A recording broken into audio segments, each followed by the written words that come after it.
आज दिल्ली की राजनीति में एक ऐसी घटना सामने आई जिसे सुनकर आप भी दंग रहेंगे और सोच में भी पड़ जाएंगे। दिल्ली की मुख्यमंत्री ने हाल ही में एक इंटरव्यू में कहा था कि कुणाल कामरा अगर दिल्ली आए तो अपने रिस्क पर आए, यानी कि राजधानी की हालत इतनी बदतर है कि एक कॉमेडियन तक को सुरक्षा का भरोसा नहीं दिया जा सकता है। लेकिन आज इसका उलट हुआ। नमस्कार, मैं हूं आपके साथ दीपक भदौरिया, आप देख रहे टीवी 10 भारत। दूसरे को सलाह के नाम पर सीधी सीधी धमकी देना आज दिल्ली की मुख्यमंत्री को भारी पड़ गया है। सबसे पहले आपको दिखाते हैं वो वीडियो जिसमें वो धमकी देती हुई सुनाई दे रही हैं। अपने रिस्क पे आए। दिल्ली की जनता उन्हें सुनेगी। AZY नाम के एक यूजर भी लिखते हैं, होगी कुटाई तो आएगी मुख्यमंत्री भी जद में। यहां पे सिर्फ कुणाल कामरा का शो थोड़ी है। आज जन सुनवाई के दौरान गुजरात से आया एक युवक मुख्यमंत्री के पास पहुंचा और सबके सामने उन्हें थप्पड़ मार दिया। ये सब ट्विटर पर ट्रेंड कर रहा है। कुछ यूजर के ट्वीट आपको दिखाते हैं। विशाल ज्योति देव एक वीडियो साझा करके बता रहे हैं, दीपक शर्मा नाम के यूजर भी यही पोस्ट साझा कर रहे हैं।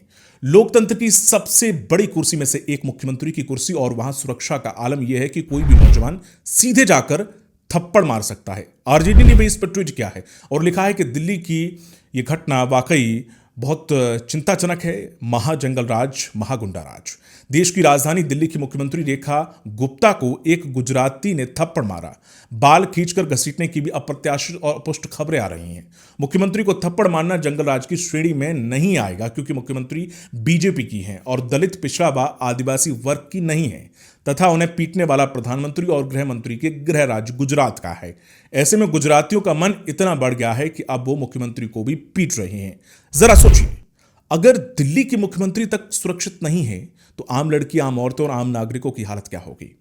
अब आइए इस कहानी की परतें खोलते हैं। हमला क्यों हुआ, इसके पीछे की वजह क्या है। एक्स पर एक नरेंद्र नाथ मिश्रा नाम के युवक हैं। वो लिखते हैं कि रेखा गुप्ता पर हमला का कारण कुत्तों का सुप्रीम कोर्ट का फैसला भी हो सकता है, ऐसी खबरें आ रही हैं। लेकिन गुजरात से आकर कोई भी शख्स बस इतनी सी बात के लिए मुख्यमंत्री पर हाथ क्यों उठाएगा, सहज विश्वास नहीं हो रहा है।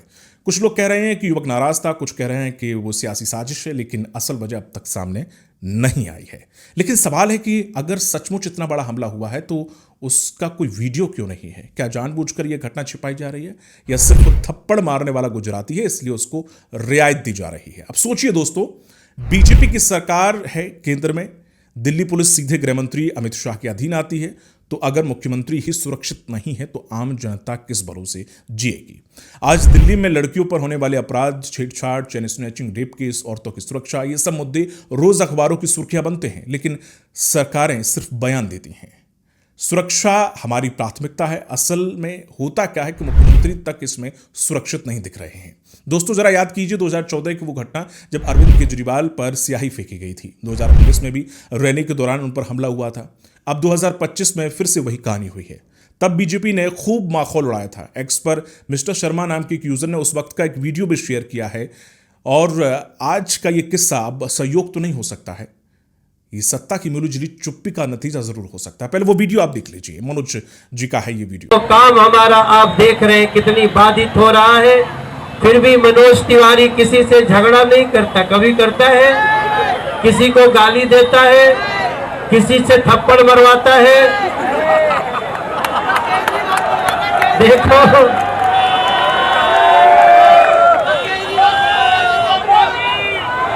ना तो थप्पड़ में मारता हूं, ना थप्पड़ कहीं प्रायोजित मरवाता हूं। एक यहाँ के मुख्यमंत्री हैं। लेकिन इस थप्पड़ से कई सवाल जरूर खड़े हो गए हैं। क्या हम अपने लोकतंत्र में असहमति जताने का हक खो चुके हैं, क्योंकि विरोध की जगह अब हमला हो चुका है, चाहे मुख्यमंत्री हो या आम नागरिक।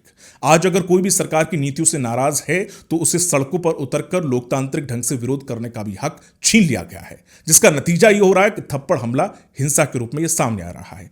टीवी चैनल इस घटना को या तो दबा देंगे या फिर ऐसे पेश करेंगे जैसे असली मुद्दा गायब हो जाए। जैसे दिल्ली में महिलाएं सुरक्षित हैं या नहीं, इस पर चर्चा नहीं होगी। जैसे दिल्ली में अपराध क्यों बढ़ रहे हैं, इस पर भी कोई सवाल नहीं होगा। बहस होगी तो थप्पड़ मारने वाला युवक कौन था, कैसा दिखता है, क्या वजह थी, असल मुद्दे गौड़ हो जाएंगे।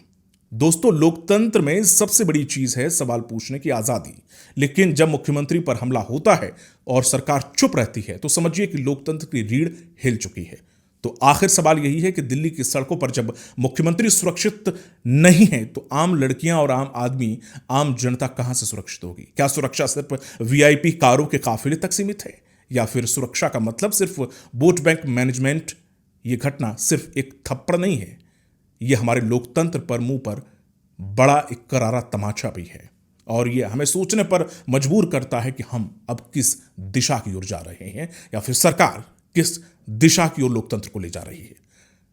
अगर आपको जानकारी पसंद आई हो तो वीडियो को लाइक शेयर करें, कमेंट करें। हमें दीजिए इजाजत। नमस्कार।